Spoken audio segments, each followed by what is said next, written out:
engine running. Liftoff. We have a liftoff. Good evening. Welcome. It is Eric Erickson here, Atlanta's Evening News on WSB. The phone number 404-872-0750, 1-800-WSB-TALK. To get a sense of the release of the Mueller report today, we need to start with something that happened at the White House early this morning. Several reporters went into the White House. The president's Marine band was there. They were playing songs, and the song that was playing at the time was Edelweiss. Edelweiss, you know the song. It's from Sound of Music. It is a Rodgers and Hammerstein song that the Von Trapp family sang as opposed to singing the Nazi anthem. It was a defiance of the Nazis, and Edelweiss became a song of resistance. It was playing in the White House today, and there's a show on Netflix. It only gets about 1 million viewers. Rodgers and Hammerstein, by the way, The Sound of Music has been seen by over 1 billion people. And this show on Netflix, or Amazon Prime, Man in High Castle, gets about 1.1 million viewers, according to Variety. Well, in the show, it's basically a subversion of what happened if the Nazis had won, and Edelweiss is a song played by the Nazis. So these reporters who have identified themselves as fans of the Man in the High Castle show went into the White House, heard the song playing, and presumed the president was doubling down on his hateful rhetoric and white nationalism and Nazi sympathies because Edelweiss was playing. The military band was actually playing a selection of Rodgers and Hammerstein songs. Several songs from The Sound of Music were playing in addition to Oklahoma and other Rodgers and Hammerstein famous songs. But that set the tone for the Mueller report unveiling today. A number of reporters who hate the president went in and presumed immediately that the president was having the song played as a defiant act in the run to the Mueller report. And it really did. Multiple reporters from multiple outlets ran with this story. And so I have debated all day in that frame, how do I present the Mueller report to you? And I reached out to the White House and was willing to have some people on. I had a couple of members of Congress reach out and say they would be happy to come on. And I finally decided no, because everyone is too busy spinning. The Mueller report is more complicated than the spin. The White House says the president's been completely exonerated. That's not true. The reporters are saying that the president is clearly guilty of something, and that's not true either. So I decided what I want to do, and I got to give Ben Shapiro some credit here because he actually got a lot of the screenshots of this, and I'm going to read you the excerpts of the Mueller report. Now, excerpts, why? The report is 450 pages long plus appendices. I'm not going to read the entire report, but there are excerpts. And what I mean by excerpts is you can go page by page through the Mueller report, and in the unredacted stuff, you can essentially, the way the Mueller report is designed is there is a paragraph that explains what happened, and then the subsequent paragraphs detail the key introductory paragraph. It's good legal writing. So I don't need to read you every single paragraph of the Mueller report to tell you what happened. I can read you the key excerpts that is premised on. And I want to do that to you so you don't hear me analyzing the Mueller report. I will get to the analysis of the Mueller report. But the odds are most of what you've heard today has been a partisan analysis, even partisanship by the reporters. So let me just give you the Mueller report in the Mueller report's own words and let you make up your mind before I tell you what I think. We begin here. The social media campaign and the GRU, that would be the Russians' hacking operations, coincided with a series of contacts between Trump campaign officials and individuals with ties to the Russian government. The office investigated whether these contacts reflected or resulted in the campaign conspiring or coordinated with Russia in its election interference activities. Although the investigation established that the Russian government perceived it would benefit from a Trump presidency and worked to secure that outcome, and that the campaign expected it would benefit electorally from information stolen and released through Russian efforts, the investigation did not establish that members of the Trump campaign conspired or coordinated with the Russian government in its election interference activities. While the investigation identified numerous links between individuals with ties to the Russian government and individuals associated with the Trump campaign, the evidence was not sufficient to support criminal charges. Among other things, the evidence was not sufficient to charge any campaign official as an unregistered agent of the Russian government or other Russian principal. And our evidence about the June 9th, 2016 meeting and WikiLeaks, the June 9th, 2016, that's the meeting with Natalia Vilznitskaya in Trump Tower. Our evidence about the June 9th meeting and WikiLeaks releases of hacked materials was not sufficient to charge a criminal campaign finance violation. Further, the evidence was not sufficient to charge that any member of the Trump campaign conspired with representatives of the Russian government to interfere in the 2016 election. The special prosecutor investigated several other events that have been publicly reported to involve potential Russia-related contacts. For example, the investigation established that interactions between Russian Ambassador Kislyak and Trump campaign officials, both at the candidate's April 2016 foreign policy speech in Washington, D.C., and during the week of the Republican National Convention were brief, public, and non-substantive. The investigation did not establish that one campaign official's efforts to dilute a portion of the Republican Party platform on behalf of or assistance to Ukraine were undertaken at the behest of candidate Trump or Russia. The investigation also did not establish that a meeting between Kislyak and Sessions in September 2016 at Sessions' Senate office included any more than a passing mention of the presidential campaign. Now, okay, so what this is about, this relates to Jeff Sessions. In April of 2016, the president gave a foreign policy speech in Washington, D.C., and Jeff Sessions was there, and the Russian ambassador Kislyak was there. There have been people who alleged that Jeff Sessions was in on the conspiracy to coordinate with the Russians to steal the election. And Jeff Sessions, when asked by Congress if he had any contacts, said he did not have contact. Well, turns out that there was video of Jeff Sessions talking to the Russian ambassador at this event in April of 2016. It was at the, what's the hotel there? The Mayflower Hotel in Washington. And Sessions said he forgot. It was only in passing. So this was part of the special prosecutor's investigation, and in fact, they turned out it was just in passing. It was brief, public, and non-substantive. There were also efforts by Paul Manafort and his associate, I think Rick Gates is his name, to dilute Republican Party platform positions on Ukraine in a way that would have helped Russia.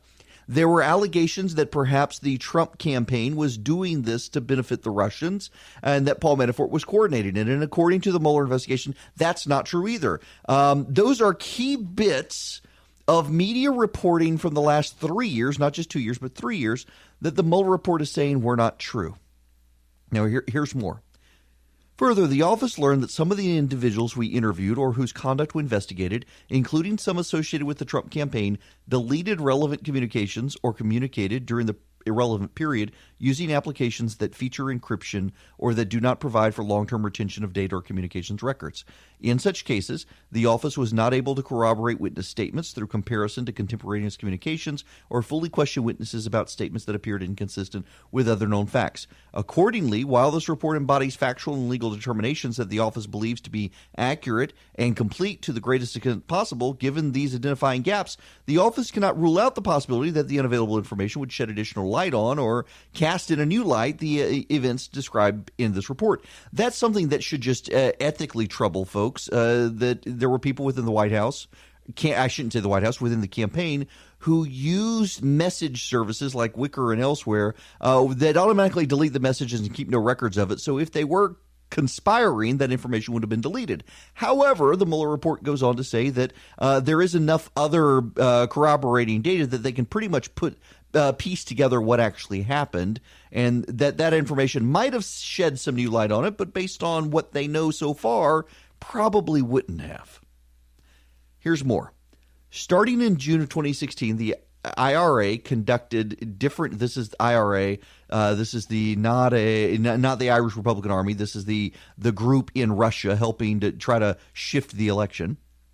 The IRA contacted different U.S. persons affiliated with the Trump campaign in an effort to coordinate pro-Trump IRA-organized rallies inside the United States. In all cases, the IRA contacted the campaign while claiming to be U.S. political activists working on behalf of a conservative grassroots organization. The IRA's contacts included requests for signs and other materials to use at rallies, as well as requests to promote the rallies and help coordinate logistics.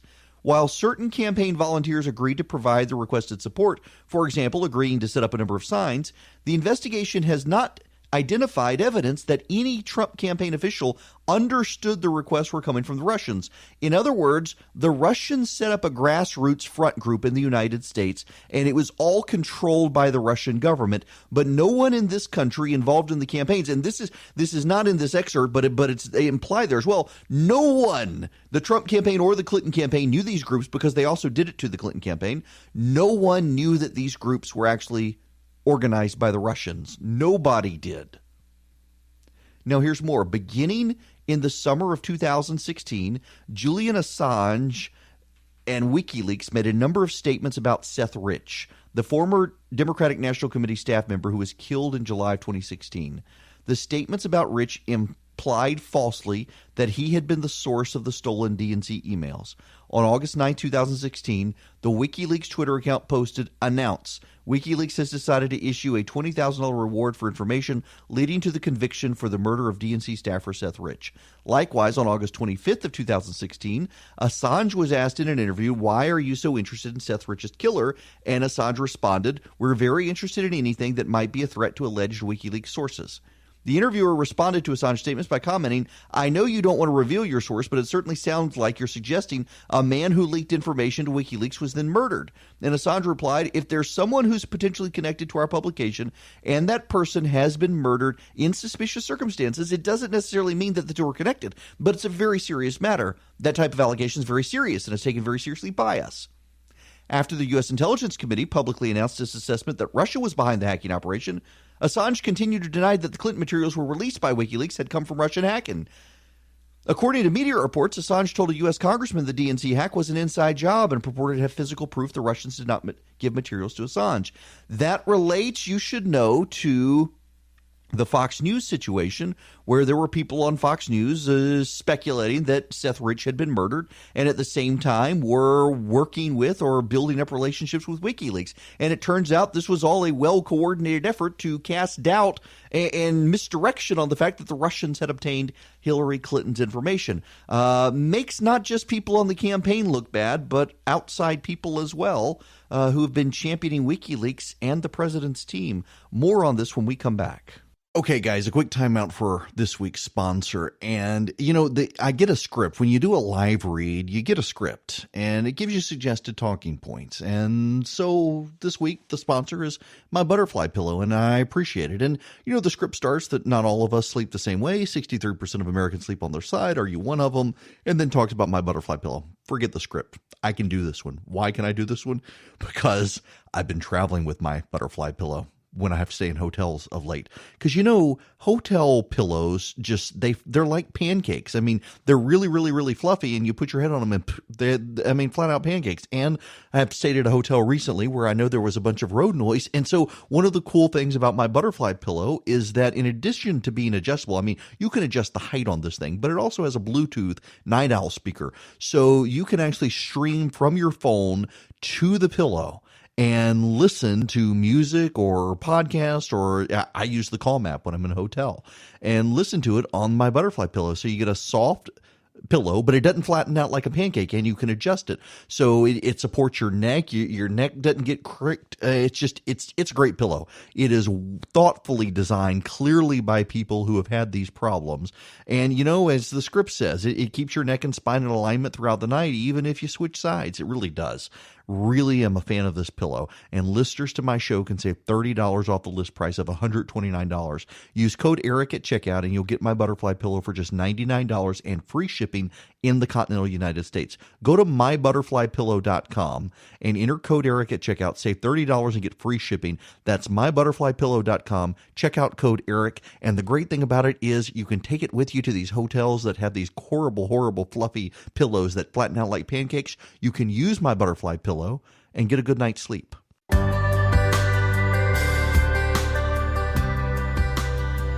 Well, let's try this all again. Welcome back. It's Eric Erickson here, News 95.5 AM 750, Atlanta's evening news here on WSB. If you're just tuning in, beyond the issues we've been having here, instead of having multiple people come on today to give their spin on the Mueller report, What I decided to do is I'm reading you the key portions of the report. And what I mean by the key portions is I'm not cherry picking the report. Every portion of the report has a major paragraph and then subsequent paragraphs explaining the major paragraph. And so I'm going through reading the major paragraphs, and the task has been made easy. I got to give some credit to Ben Shapiro, who actually went through this morning and started screenshotting them, and I'm adding to them as I go along. So I'm reading you the key paragraphs and then kind of explaining them to you, because you need to understand what's going on. And so many of the reporters are doing deeply partisan analyses, doubling down on the president is guilty of something, they just don't know what. And too many of the president's supporters are unwilling to note that the report actually does make the president come off very badly. There were things that the White House did that they should not have done, things the president did that he should not have done. And we'll get to some of those. I want to keep reading now.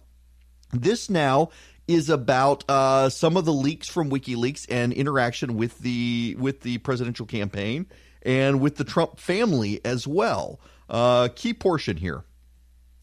Several hours later, that is several hours after some of the leaks and a Twitter direct message from WikiLeaks, Donald Trump Jr. emailed a variety of senior staff. Quote, "Guys, I got a weird Twitter DM from WikiLeaks. See below. I tried the password and it works, and the About section they reference contains the next pick in terms of who is behind it. Not sure if this is anything, but it seems like it's really WikiLeaks asking me as I follow them, and it is a direct message. Do you know the people mentioned and what the conspiracy they are looking for could be? These are just screenshots, but it's a fully built out page claiming to be a PAC. Let me know your thoughts and if we want to look into it." Trump Jr. attached a screenshot of the About page for the unlaunched site PutinTrump.org. The next day, after the website had launched publicly, Trump Jr. sent a direct message to WikiLeaks. "Off the record, I don't know who that is, but I'll ask around. Thanks." On October 3rd, 2016, WikiLeaks sent another direct message to Trump Jr. asking you guys to help disseminate a link alleging Hillary Clinton had advocated using a drone to target Julian Assange. Trump Jr. responded he had already done that and asked, "What's behind this Wednesday leak I keep reading about?" WikiLeaks did not respond. On October 12th, the next week, WikiLeaks wrote again that it was great to see you and your dad talking about our publications. Strongly suggest your dad tweet this link if he mentions us. And it's a search link. WikiLeaks wrote that the link would help Trump in digging through leaked emails and stated, quote, "We just released Podesta emails part 4. 2 days later, Donald Trump Jr. publicly tweeted that link. So, in other words, there was a standoffish relationship between the Trump campaign and WikiLeaks. They were not directly coordinating. WikiLeaks had put stuff up that Donald Trump Jr. had already tweeted out, and WikiLeaks would send Donald Trump Jr. a tweet and say, hey, y'all should push that out. And he may not do it immediately, but there was not an ongoing coordination effort between the two. And it's also very clear that no one in the Trump organization, including Donald Trump Jr., actually knew that WikiLeaks was coordinating with the Russians. Now, this is another key point. Throughout 2016, the Trump campaign expressed interest in Hillary Clinton's private email server and whether approximately 30,000 emails from that server had in fact been permanently destroyed, as reported by the media. Several individuals associated with the campaign were contacted in 2016 about various efforts to obtain the missing Clinton emails and other stolen materials in support of the Trump campaign. Some of these contacts were met with skepticism, and nothing came of them. Others were pursued to some degree. The investigation did not find evidence that the Trump campaign recovered any Clinton emails, or that these contacts were part of a coordinated effort between Russia and the Trump campaign. This again undermines one of the key things we've heard in the media for 3 years, that the Trump campaign was working with the Russians to uncover these deleted Hillary Clinton emails. In fact, there were some efforts to reach out to the Trump campaign and coordinate with them, but nothing came of them. There were other efforts pursued, and they couldn't find the Clinton email campaigns. So it is very clear there were people associated with the campaign who were talking to individuals about trying to find the Clinton emails. They never did find the Clinton emails. There are other people within the campaign, so some associated with the campaign and some inside the campaign, The ones associated with the campaign apparently were having more substantive conversation than those inside the campaign, and those inside the campaign treated everything skeptically. That's another big issue here. But on top of it all, none of them knew at all that they were dealing with the Russians. One more excerpt here before we go to break. On November 3rd, 2015, the day after the Trump Organization transmitted its letter of intent, Sater emailed Cohen, this is the lawyers, suggesting that the Trump-Moscow project could be used to increase candidate Trump's chances of being elected, writing, "Buddy, our boy can become president of the USA and we can engineer it. I will get all of Putin's team to buy in on this. I will manage the process. Michael, Putin gets on stage with Donald for a ribbon cutting for Trump Moscow, and Donald owns the Republican nomination and possibly beats Hillary, and our boy is in. We will manage this process better than anyone. You and I will get Donald and Vladimir on a stage together very shortly. That's the game changer." Later that day, Sater followed up, Sater being working for Trump Organization. "Donald doesn't stare down. He negotiates and understands the economic issues, and Putin only wants to deal with a pragmatic leader, and a successful businessman is a good candidate for someone who knows how to negotiate. Business, politics, whatever it is the same for someone who knows how to deal with it." The investigation identified evidence that during the period that Trump-Moscow project was under consideration, the possibility of candidate Trump visiting Russia arose in two contexts. First, in interviews with the office, Michael Cohen stated that he discussed the subject of traveling to Russia with Trump twice, once in late 2015 and again in spring 2016. According to Cohen, Trump indicated a willingness to travel if it would assist the project significantly. On one occasion, Trump told Cohen to speak with then campaign manager Corey Lewandowski to coordinate the schedule. Cohen recalls that he spoke to Lewandowski, who suggested that they speak again when Cohen has actual dates to evaluate.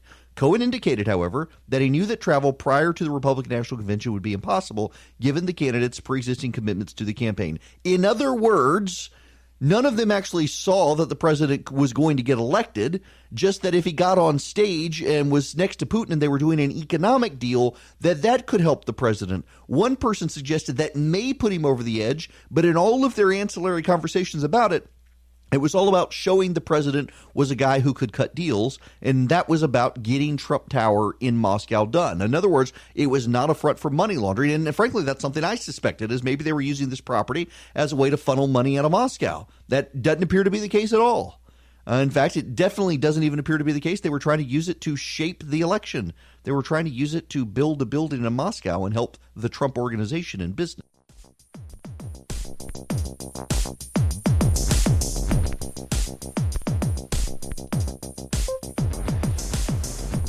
It's Eric Erickson here. The phone number 404-872-0750, 1-800-WSB Talk. Let's go to the phones here as we continue our review of the Mueller report today. Jerry, you are up next. Welcome. Hey, Eric. Thank you. Thanks for taking my call. Sure. Happy early Easter to you. Two quick things for you. One, here's what I basically got the conclusion from the report is that, you know what? Trump did something, but we can't find anything, so please help us go find something. It's basically what they're saying is that we know he did something, we just couldn't find anything with all our resources.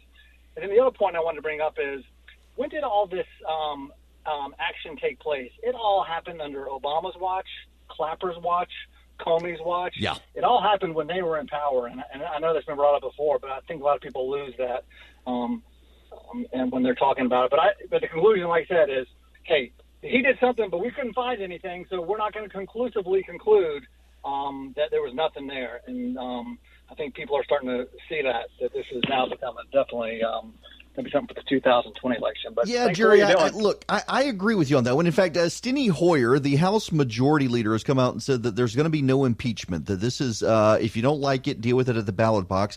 And progressive activists this evening are vilifying Steny Hoyer for this. Do not like that Hoyer is taking this position in any way, shape, or form. They are very, very, very upset about it. They want impeachment hearings, and they're not going to get it. Nancy Pelosi herself has come out and said, we're not going to impeach. We got an election in 2 years. Go fight. And that's making progressive activists mad. When we come back, we're going to continue this review. Also, just real quick, stay with WSB overnight as the storms come in. My sister's home in Mississippi got impacted by a tornado. They're fine. The house is mostly fine. But the bad storms are coming, folks, and you need to stay with us.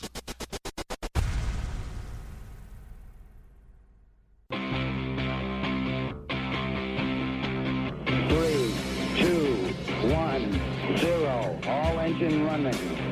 Liftoff. We have a liftoff. It's Eric Erickson here, Atlanta's Evening News on WSB. I'm going to be here till 7 o'clock tonight as we wind our way through the Mueller report. We'll take your phone calls. Again, 404-872-0750, 1-800-WSB Talk. If you're just tuning in, let me just make one overarching issue here with the station. There are storms coming through overnight into Atlanta. You're going to want to stick with us because they're going to impact probably the drive into the office tomorrow. So between Kirk Mellish, Triple T Traffic, Scott Slade, we'll be able to get you where you need to go in the morning. Just real world personal impact on this front. My sister, actually, I was about to text her to tell her hope they're okay during the storm. She lives in Mississippi. And as I was about to do that, got a text from her that they had to huddle in their hallway as a tornado came over them, took off the siding and gutter on their house. Lots of trees and power lines down there. They live south of Jackson, Mississippi.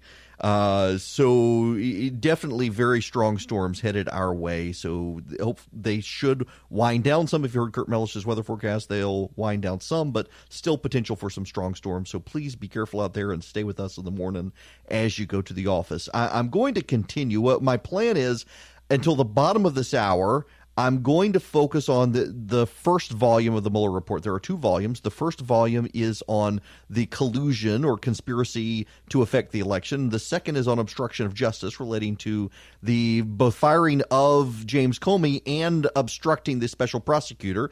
At 5:30, I'm going to switch, even if I haven't made it through all the excerpts I want to read. But instead of having a bunch of people come on and give you analysis and punditry, I mean, for God's sakes, the report was 450 pages long. It was very interesting to see a bunch of reporters who were attacking William Barr a couple of weeks ago for releasing his 4-page letter to Congress saying, how can he read 450 pages in only 48 hours and do this? Within minutes of the Mueller report being released, we're already given their analysis. So I don't want to do that. I want to read you the key paragraphs and explain to you what they're talking about, let you make up your own mind. So let me continue here. While he was discussing with his foreign contacts a potential meeting of campaign officials with Russian government officials, George Papadopoulos kept campaign officials apprised of his efforts. On April 25th, 2016, the day before Mifsud told Papadopoulos about the emails, these are Russians having conversations with each other, and Papadopoulos, the outside guy who lived in London. Papadopoulos wrote to senior policy advisor Stephen Mueller that, quote, the Russian government has an open invitation by Putin for Mr. Trump to meet him when he is ready, and that, quote, the advantage of being in London is that these governments tend to speak a bit more openly in, quote unquote, neutral cities. Sounds like he's fluffing himself up, if you ask me. On April 27, 2016, after his meeting with Mifsud, Papadopoulos wrote a second message to Mueller stating that some interesting messages were coming in from Moscow about a trip when the time is right. The same day, Papadopoulos sent a similar email to campaign manager Corey Lewandowski, telling Lewandowski that Papadopoulos had been receiving a lot of calls over the last month about Putin wanting to host Trump and the team when the time is right. When interviewed, Papadopoulos and the campaign officials who interacted with him told the office that they could not recall Papadopoulos sharing the information that Russia had obtained dirt on candidate Clinton in the form of emails, or that Russia could assist the campaign through the anonymous release of information about Clinton. Papadopoulos stated that he could not clearly recall having told anyone on the campaign and wavered about whether he accurately remembered an incident in which Clovis had been upset about hearing Papadopoulos tell Clovis, that's Sam Clovis, I believe it's Sam Clovis, that Papadopoulos thought they had her emails. The campaign officials who interacted or corresponded with Papadopoulos have similarly stated with various degrees of certainty that he did not tell them. Senior policy advisor Stephen Mueller, for example, did not remember hearing anything from Papadopoulos about Russia having emails of or dirt on candidate Clinton. Clovis, another one of the campaign aides, stated that he did not recall anyone, including Papadopoulos, having given him non-public information that a foreign government might have in possession of material damaging to Hillary Clinton. And the rest of that is redacted and relates to Papadopoulos lying. More likely than not, I should say. That's speculation on my part that it's about him lying, but we know he was charged with lying and got in trouble. Now, here's some information on Carter Page. Page was eager to accept the invitation to speak at an event and sought approval from the Trump campaign officials to make a trip to Russia. This was an energy summit he was attending. On May 16, 2016, while the request was still under consideration, Carter Page emailed the Trump team and suggested that candidate Trump take his place speaking at the commencement ceremony in Moscow. On June 19, 2016, Carter Page followed up again to request approval to speak at the event and to reiterate that the organizers of the event would love to have Mr. Trump speak at their annual celebration in Carter Page's place. Campaign manager Corey Lewandowski responded the same day saying, if you want to do this, it would be outside of your role with the presidential campaign. I'm certain Mr. Trump will not be able to attend. In other words, they were trying to get Trump to go to Russia, and he would not go. Campaign officials say nope. On July 8, 2016, while he was in Moscow, Carter Page emailed several campaign officials and stated he would send a readout soon regarding some incredible insights and outreach I've received from a few Russian legislators and senior members of the presidential administration here. On June 9th of 2016, Page emailed the team, writing in pertinent part, quote, Russian Deputy Prime Minister and NES board member Arkady Dvorkovich also spoke before the event. In a private conversation, Dvorkovich expressed strong support for Mr. Trump and a desire to work together toward devising better solutions in response to the vast range of current international problems. Based on feedback from a diverse array of other sources close to the presidential administration, it is readily apparent that this sentiment is widely held at all levels of the government. And then the rest of this is redacted. There is a relevant footnote, and that footnote is this. The Mueller investigators were unable to obtain additional evidence or testimony about who Page may have met or communicated with in Moscow. Thus, Page's activities in Russia, as described in his emails with the campaign, were not fully explained. But then, the office found no evidence that the Russian ambassador Kislyak conversed with either Donald Trump or Jeff Sessions after the speech in Washington, or would have had the opportunity to do so. One of the individuals who was involved said he didn't recall seeing Kislyak at the post-speech luncheon, and the only witness who accounted for Sessions' whereabouts stated that Sessions may have spoken to the press after the event, but then departed for Capitol Hill. Others said, based in part on a food-related request he received from the campaign staff members, that Donald Trump left the hotel a few minutes after the speech to go to the airport. So in other words, there was no way for the Russian ambassador to interact with the Trump campaign in the way the media reported. Between April 2016 and the speech at the Mayflower Hotel and the presidential election, Jared Kushner had periodic contact with one of the individuals who was trying to coordinate communication. Those contacts consisted of both in-person meetings and phone conversations, which concerned how to address issues relating to Russia and the campaign and how to move forward with the advisory group of foreign policy experts. The individual who was talking to Kushner recalled that he, not Kushner, initiated all conversations about Russia and that Kushner never asked him to set up back-channel conversations. According to this individual who was helping develop Russian foreign policy for the Trump campaign, after the Mueller speech in late April, the guy's name is Symes, raised the issue of Russian contacts with Kushner, advised that it was bad optics for the campaign to develop hidden Russian contacts, and told Kushner that the campaign should not highlight Russia as an issue and should handle any contacts with Russia with care. Kushner provided a similar account. In other words, Jared Kushner and the guy on the Trump campaign who was helping coordinate Russian issues said, wait, we can't do any backdoor deals with the Russians. It would be bad if we did, and we should not trust them. Again, that undermines key details that have come out of the media in the last 3 years. And yet the media today is saying that they got it all right. This evidence, this is direct quotes. I'm reading you key passages from the Mueller report. Undermines so much of what we have. Now, what about that meeting with Natalia Vilizhnitskaya? Wait until you hear what Mueller said about that.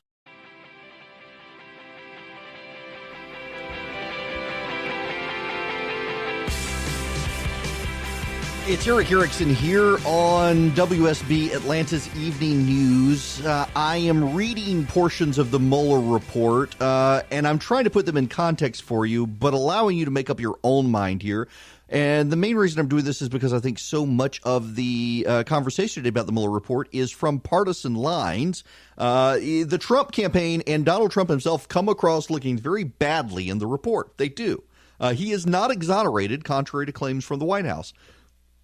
But he's also not guilty of any sort of collusion or conspiring with the Russians to steal the election. The issue with him is obstruction obstruction of justice, and at the bottom of the hour, we'll get to that.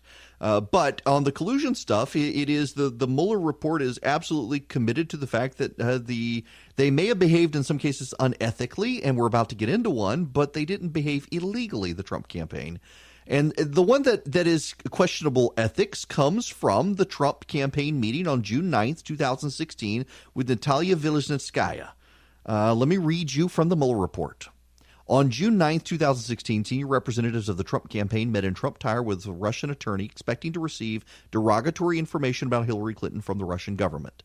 The meeting was proposed to Donald Trump Jr. in an email from Robert Goldstone at the request of his then-client Emin Agalarov, the son of Russian real estate developer Aras Agalarov.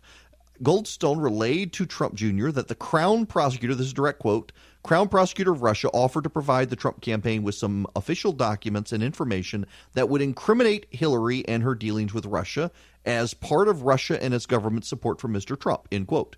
Trump Jr. immediately responded that, quote, if that's what you say, I love it, close quote, and arranged the meeting through a series of emails and phone calls. Trump Jr. invited campaign chairman Paul Manafort and senior advisor Jared Kushner to attend the meeting, and both did. Members of the campaign discussed the meeting before it occurred, and Michael Cohen recalls that Trump Jr. may have told candidate Trump about an upcoming meeting to receive adverse information about Clinton without linking the meeting to Russia. According to written answers submitted by President Trump, he had no recollection of learning of the meeting at the time, and the office found no evidence showing that he was made aware of the meeting or its Russian connection before it occurred.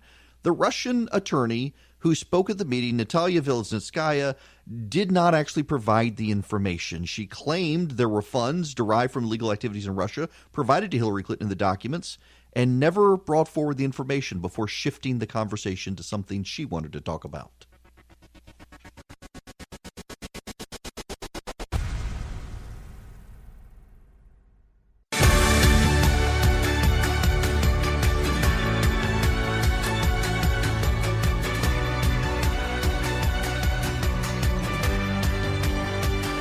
Welcome. It's Eric Erickson here. News 95.5 AM 750 WSB. Taking your phone calls on the Mueller Report, 404-872-0750, 1-800-WSB-TALK. And reading through the Mueller Report, letting you make up your own mind, reading you the key portions of the Mueller Report. Not cherry-picking per se. I got an email from someone saying read the whole thing. It's 450 pages. But I can read you the opening paragraphs of each portion of it and let you make up your own mind. We have dealt with the collusion issue. I got a call I want to take on that issue, and then I'm going to move on to the obstruction issues, the obstruction issues. The report was in 2 volumes. Volume 1 was collusion. Volume 2 was obstruction. The Mueller report, very clear findings. There was no collusion. The Trump officials did talk to Russians, but had no knowledge that they were talking to Russians. They got played by the Russians. I think it is a fair criticism to say that at one point, though, they were offered in Trump Tower a former lawyer for the Russians offering to hand them information damaging to Hillary Clinton, and they didn't say anything to anyone. But I suspect now in reading the Mueller report, I know why. Because according to the introductory material setting up the meeting, it was officially documented information. So in other words, it was information that would have been in the public record if it existed. And it turns out it didn't exist, but that was the pretense to get the meeting. This was the meeting with Natalia Vilizhnitskaya, and it turns out the meeting was actually to talk about the Magnitsky Act that imposed sanctions on Russia. She never really had any information on Hillary Clinton. She was just claiming to get the meeting. Now, let me go take this call from Jim in Atlanta. Welcome to the program, Jim.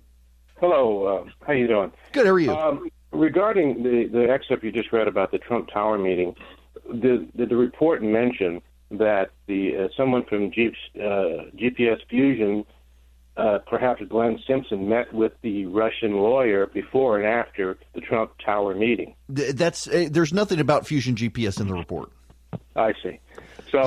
So there is some speculation, and it appears that the Attorney General does want to look into how some of these things were set up, and the Attorney General now is looking into the origination of the Christopher Steele dossier, and that apparently does involve the Democratic opposition research firm Fusion GPS. So a new investigation may find that, but this investigation was not looking into that. Now, I want to move on to the Mueller findings relating to obstruction. And again, I'm going to read you passages. I will put them in context. I will allow you to go where you want with them. Okay, here we go. This is obstruction. This is the very beginning of the obstruction volume. First, a traditional prosecution or declination decision entails a binary determination to initiate or decline a prosecution. But we determine not to make a traditional prosecutorial judgment. The Office of Legal Counsel has issued an opinion finding that the indictment or criminal prosecution of a sitting president would impermissibly undermine the capacity of the executive branch to perform its constitutionally assigned functions in violation of the constitutional separation of powers.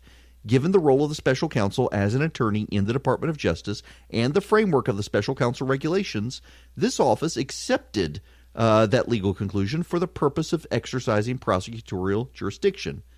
And apart from that constitutional view, we recognize that a federal criminal accusation against a sitting president would place burdens on the president's capacity to govern and potentially preempt constitutional processes for addressing presidential misconduct. Second, while that opinion concludes that a sitting president may not be prosecuted, it recognizes that a criminal investigation during the president's term is permissible. The Office of Legal Counsel opinion also recognizes that a president does not have immunity after he leaves office. And if individuals other than the president committed an obstruction offense, they may be prosecuted at that time. Given those considerations, the facts known to us, and the strong public interest in safeguarding the integrity of the criminal justice system, we concluded a thorough factual investigation in order to preserve the evidence when memories were fresh and documentary material was available. Third, we considered whether to evaluate the conduct we investigated under the Justice Manual standards governing prosecution and declension decisions, but we determined not to apply an approach that could potentially result in a judgment that the president committed crimes. The threshold step under the Justice Manual standards is to assess whether a person's conduct constituted a federal offense. Fairness concerns counseled against potentially reaching that judgment when no charges can be brought. The ordinary means for an individual to respond to an accusation is through a speedy and public trial with all of the procedural protections that surround a criminal case. An individual who believes he was wrongly accused can use that process to seek to clear his name.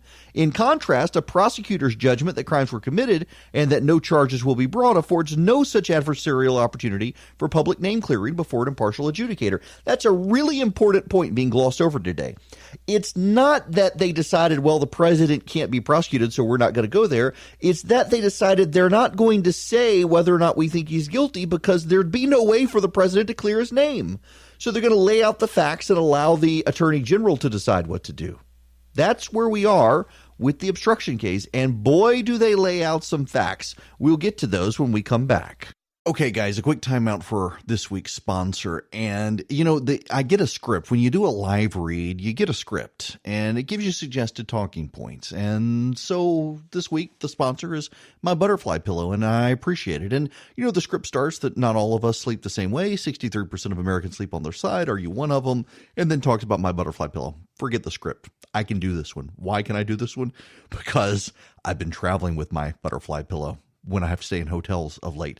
Because, hotel pillows they're like pancakes. I mean, they're really, really, really fluffy, and you put your head on them and flat out pancakes. And I have stayed at a hotel recently where I know there was a bunch of road noise. And so one of the cool things about my butterfly pillow is that in addition to being adjustable, you can adjust the height on this thing, but it also has a Bluetooth night owl speaker. So you can actually stream from your phone to the pillow and listen to music or podcast, or I use the Calm app when I'm in a hotel, and listen to it on my butterfly pillow. So you get a soft pillow, but it doesn't flatten out like a pancake, and you can adjust it. So it supports your neck. Your neck doesn't get cricked. It's a great pillow. It is thoughtfully designed, clearly by people who have had these problems.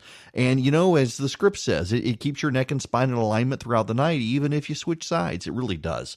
really am a fan of this pillow, and listeners to my show can save $30 off the list price of $129. Use code ERIC at checkout, and you'll get my butterfly pillow for just $99 and free shipping in the continental United States. Go to mybutterflypillow.com and enter code ERIC at checkout. Save $30 and get free shipping. That's mybutterflypillow.com. Check out code ERIC. And the great thing about it is you can take it with you to these hotels that have these horrible, horrible, fluffy pillows that flatten out like pancakes. You can use my butterfly pillow and get a good night's sleep.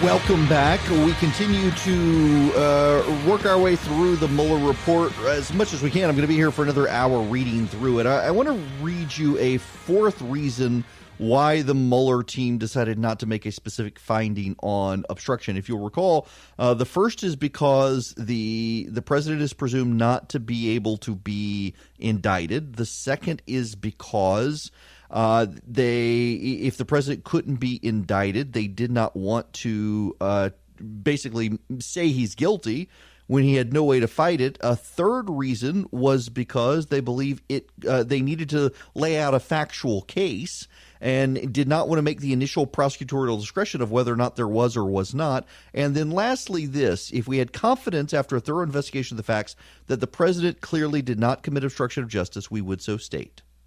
Based on the facts and the applicable legal standards, however, we're unable to reach that judgment. The evidence we obtained about the president's actions and intent presents difficult issues that prevent us from conclusively determining no criminal conduct occurred. Accordingly, while this report does not conclude that the president committed a crime, it also does not exonerate him. That's the intro. Let's now begin. And there are some redactions here, a lot of it related to the Roger Stone situation and other matters. The campaign's response to reports about Russian support for Trump. During the 2016 presidential campaign, questions arose about the Russian government's apparent support for candidate Trump. After WikiLeaks released politically damaging Democratic Party emails that were reported to have been hacked by Russia, Trump publicly expressed skepticism that Russia was responsible for the hacks.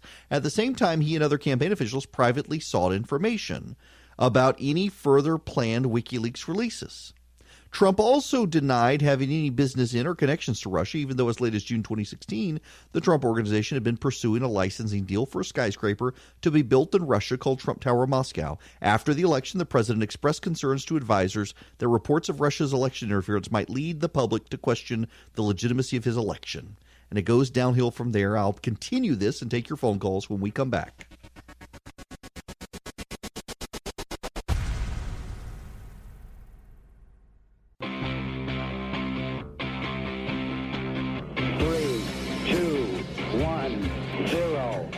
Running. Liftoff. We have a liftoff. Hello and welcome. It is Eric Erickson here. I am giving you an extra hour of coverage tonight to work through the Mueller report. Thank you very much, by the way, to a number of listeners who have emailed in over the last hour just appreciating the approach here. I debated this all day, how to do it, whether to have people on. I had reached out to the White House earlier. And to members of Congress, had several members of Congress reach out to me and say they wanted to be on. And ultimately, I concluded just watching all of the coverage today that you weren't actually learning anything about what Mueller said. You were learning what people wanted you to think about what Mueller said. And I would rather actually read the report to you, the key excerpts, and let you make up your own mind. The president does not come off looking good in this report. He doesn't.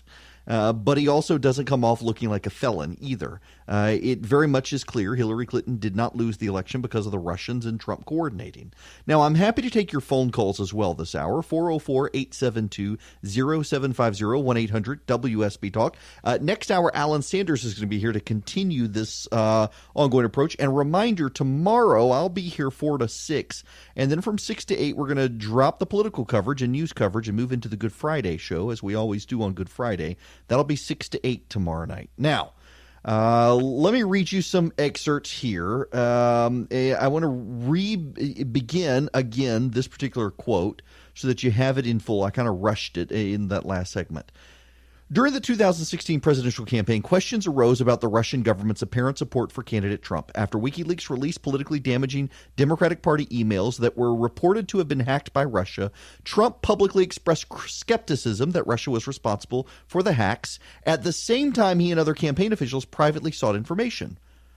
And then there's an area redacted, and the guess from every single person under the sun, left and right, is that it from Roger Stone are the three words that were redacted about any further planned WikiLeaks releases. Trump also denied having any business in or connections to Russia, even though as late as June 2016, the Trump Organization had been pursuing a licensing deal for a skyscraper to be built in Russia called Trump Tower Moscow. After the election, the president expressed concerns to advisors that reports of Russian election interference might lead the public to question the legitimacy of his election. Now, conduct involving FBI Director Comey and Mike Flynn. In mid-January 2017, incoming National Security Advisor Michael Flynn falsely denied to the Vice President of the United States, other administration officials, and Federal Bureau of Investigation agents that he had talked to Russian Ambassador Sergei Kislyak about Russia's response to U.S. sanctions on Russia for its election interference. On January 27, the day after the president was told that Flynn had lied to the vice president and had made similar statements to the FBI, the president invited FBI Director Comey to a private dinner at the White House and told Comey that he needed loyalty. On February 14th, the day after the president requested Mike Flynn's resignation, the president told an outside advisor, quote, "Now that we have fired Flynn, the Russia thing is over," end quote. The advisor disagreed and said the investigation would continue. Later that afternoon, the president cleared the Oval Office to have a one-on-one meeting with Comey. Referring to the FBI's investigation of Flynn, the president said, quote, "I hope you can see your way clear to letting this go, to letting Flynn go. He's a good guy. I hope you can let this go," end quote. Shortly after requesting Flynn's resignation and speaking privately with Comey, the president sought to have the National Security Advisor, K.T. McFarland, draft an internal letter stating that the president had not directed Flynn to discuss sanctions with Kislyak. McFarland declined because she did not know whether that was true, and a White House counsel's office attorney thought that the request would look like a quid pro quo for an ambassadorship she had been offered. In other words, the president fired Flynn after it was clear Flynn had lied, and then asked Comey to stop prosecuting Flynn because Flynn was a good guy, and then asked the Deputy National Security Advisor to draft a letter stating that the president had not told Mike Flynn to discuss sanctions with Kislyak.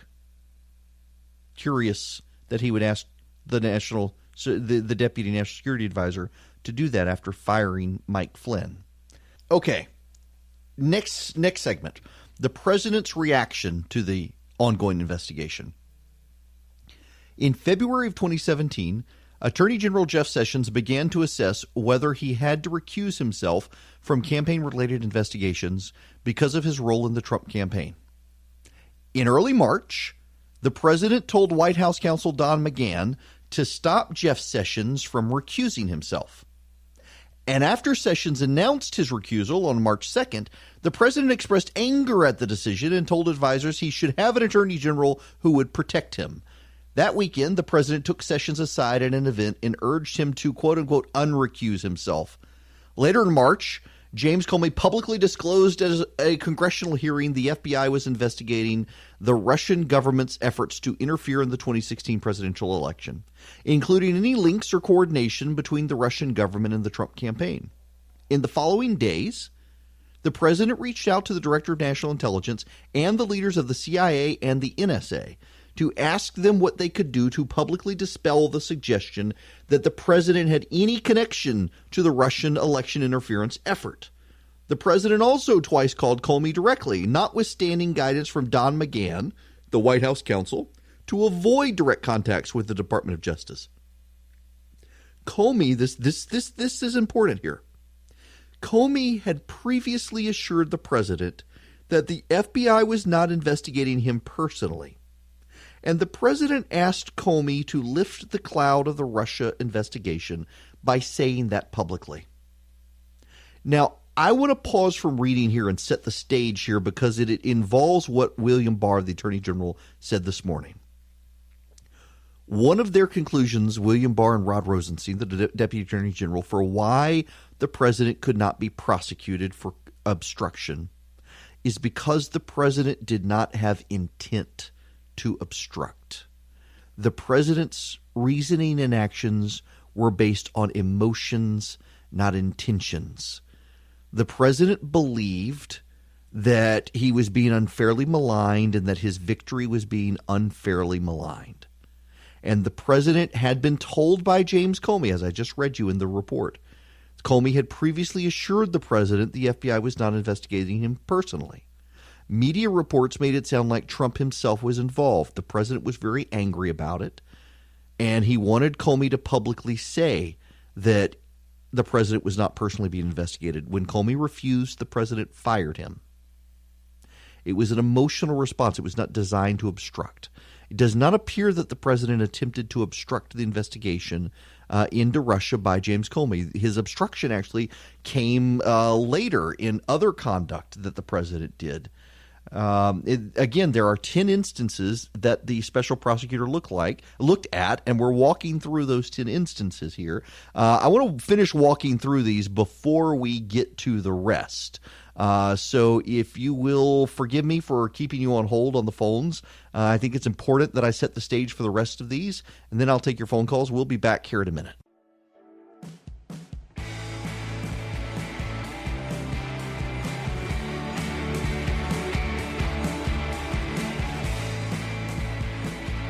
I have to pause momentarily. My sister is texting me. And while she's texting me this, I'm getting several emails from listeners asking the same question. They can't be coordinated because they don't know each other, but it is Easter weekend and everybody wants to do a ham.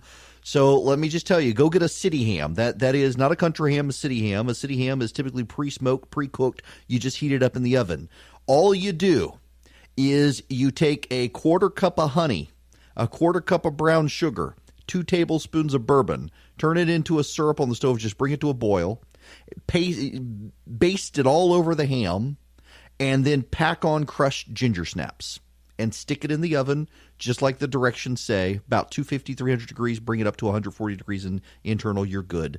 If you want recipes like this, text recipe to 345-345. But that's it. All you do is brush on some honey, brown sugar, and bourbon, add crushed ginger snaps, and just bring it up to heat. You just want the internal temperature to be like 140 degrees. Just don't do it too fast or the ginger snaps will burn. But that's it. That's your ham for Easter. Now, we can resume our conversation about the Mueller. I want to focus on the key next portion of the Mueller report, and that is the efforts to undermine the special counsel's investigation. 2 days after directing White House counsel McGahn to have the special counsel removed, the president made another attempt to affect the course of the Russia investigation. On June 19, 2017, the president met one-on-one in the Oval Office with his former campaign manager, Corey Lewandowski, a trusted advisor outside the government, and dictated a message for Lewandowski to deliver to Sessions. The message said that Sessions should publicly announce that notwithstanding his recusal from the Russia investigation, the investigation was very unfair to the president, and the president had done nothing wrong, and Sessions planned to meet with the special counsel to let him move forward with investigating election meddling for future elections. Lewandowski said he understood what the president wanted Sessions to do.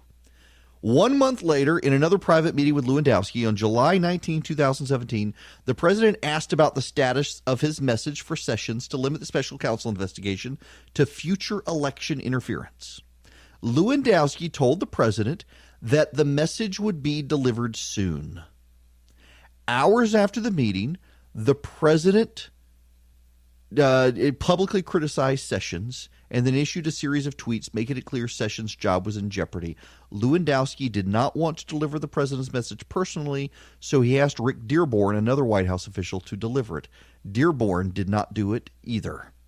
There you go, folks. Bunch of people working for the president, not doing what the president wanted, keeping the president from trouble.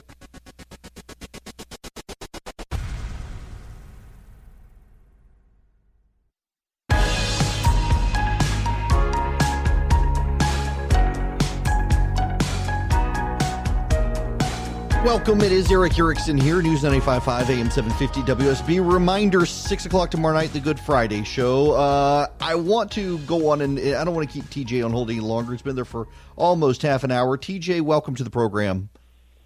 Hey, how you doing? Good. How are you? Good. Hey, so I was listening to Bloomberg today, and some talking head was talking about the Mueller report, and the question came up about getting access to the grand jury testimony. And this guy said the only way that could happen was through the process of impeachment. So that's my first question. Is that true? And second, if so, is that because that would be basically the only legal reason for getting access to that information? Yes. Congress would have to subpoena it in an impeachment process. Grand jury information, according to federal law, is prohibited from being made public unless it relates to an impeachment. There are a number of other things, but impeachment being chief among them. So if Congress impeaches the president, they could get that information. Otherwise, they really can't. Now, that actually, TJ, I'm glad you raised that question, because there are only a few categories that William Barr redacted. The president exerted no executive privilege. So there are no claims from the president that information should not be released. What there is grand jury information prohibited by law. Classified information, along with the sources and methods of conducting that information, that is all prohibited by law from being released. Another category that was redacted was impairment of other cases, in particular Roger Stone. In fact, the overwhelming majority of redacted information is about existing pending cases.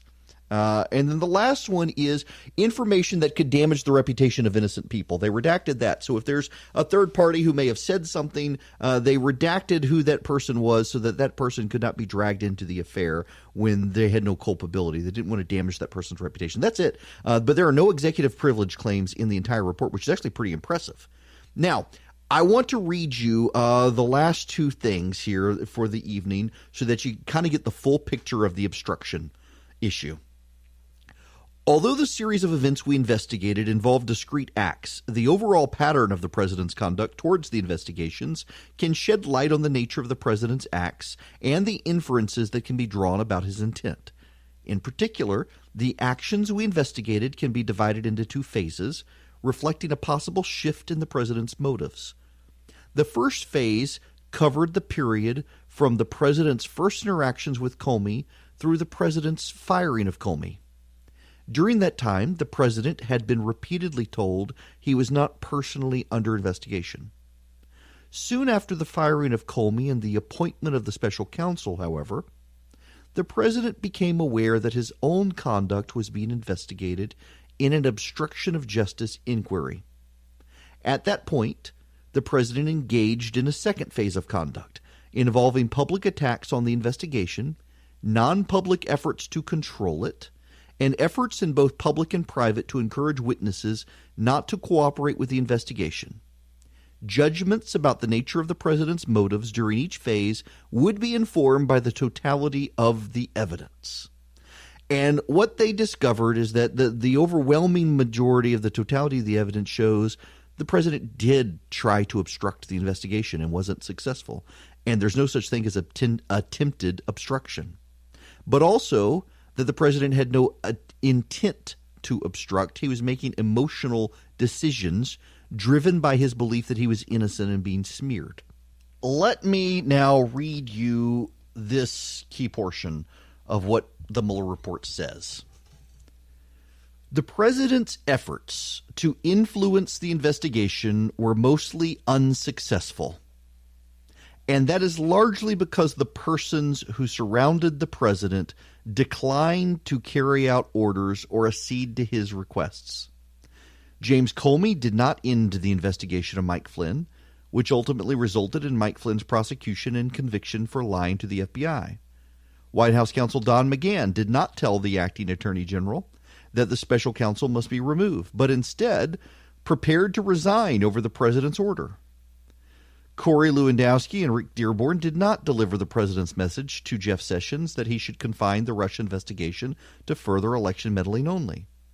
Don McGahn refused to recede from his recollection about events surrounding the president's direction to have the special counsel removed, despite the president's demands repeatedly that he do so.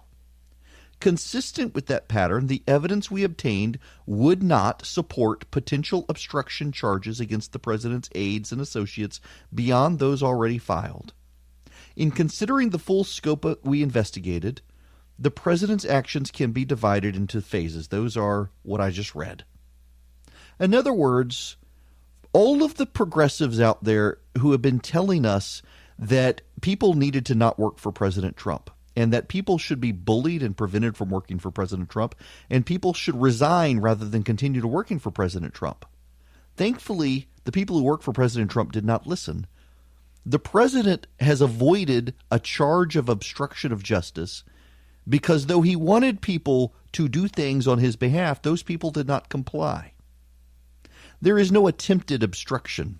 It's either you obstructed or you didn't.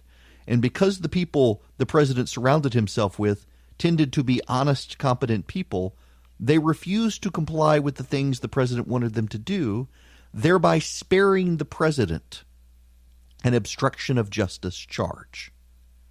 We want good people to surround the president. And those who have been harassing the people who surround the president are the people who clearly would have put us on a course for a major constitutional crisis. It's a good thing their harassment and intimidation did not work.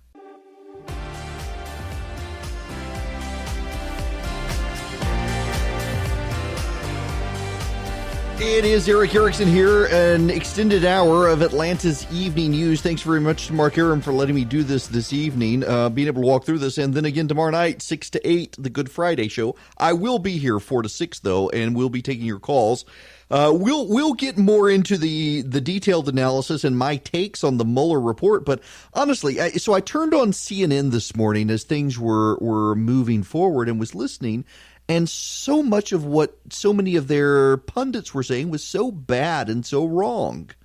And same on MSNBC. For example, you had analysts and pundits saying that the president coined the collusion term, not them. And that's not true at all.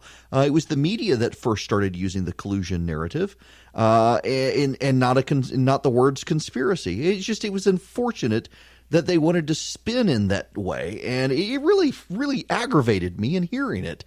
So I found that problematic. Moving forward, I do want to go through, and I'll give you my hot takes if you want. I will give you my overarching take, though, and that is this. The Mueller report definitively shows there was no collusion. There was certainly unethical behavior by Trump administrator or Trump campaign staffers. They did things that I don't think a good person should have done, but they were in it to win it, and that happens in campaigns. It also shows that Paul Manafort was a pretty nefarious dude who was not in the pockets of the Russians or trying to get the Trump administration to work with the Russians. He was in it to make money.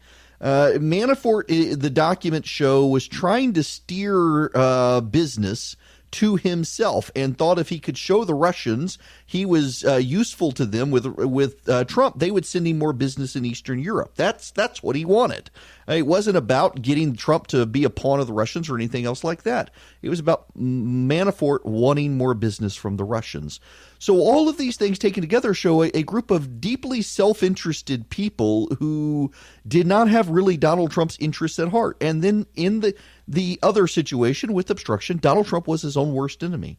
He was protected by the people who worked for him. And you can't underestimate the ability of having good people around the president who refused to do the things the president wanted, who apparently didn't even know they were illegal. He just wanted them done, and they were illegal if they had been done. So he was protected by good people. See you guys tomorrow.